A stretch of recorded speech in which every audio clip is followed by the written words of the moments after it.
Bangabandhu Sheikh Mujib medical বিশ্ববিদ্যালয়ে এক রোগীকে মারধর করেছেন ওষুধ কোম্পানির প্রতিনিধিরা। ঘটনাটি তদন্ত করে আইনি ব্যবস্থা নেয়ার আশ্বাস দিয়েছে পুলিশ।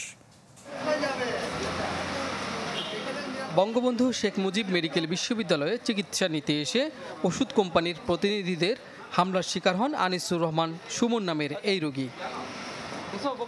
বর্ণনা দেন তার ওপর নির্মম হামলার।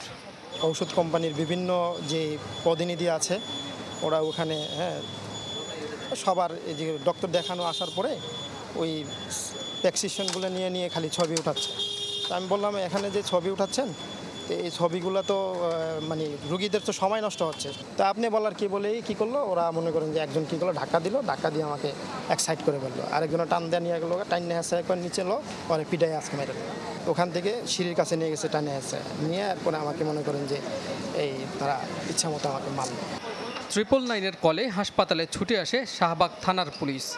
প্রথমে ওনার চিকিৎসার জন্য বলা হয়েছে, উনি আগে সুস্থ হবে, সুস্থতার পরে ওনাকে নিয়ে আমরা অভিযান পরিচালনা করব, যে যেখানে আছে আমরা অ্যারেস্ট করব। এমন ঘটনায় যে এবারই প্রথম তা নয়, একই রকম অভিযোগ অন্যান্য রোগী ও স্বজনদের।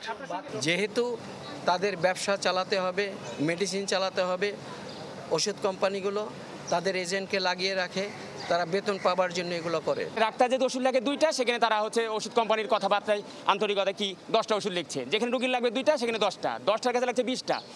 ঘটনার বিষয়ে লিখিত অভিযোগ পেলেও তদন্তের আগে কোনো কথা বলতে রাজি হননি হাসপাতালের পরিচালক।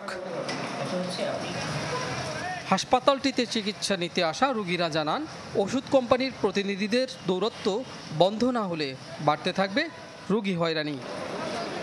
কাজী ফয়সাল, চ্যানেল 24, ঢাকা।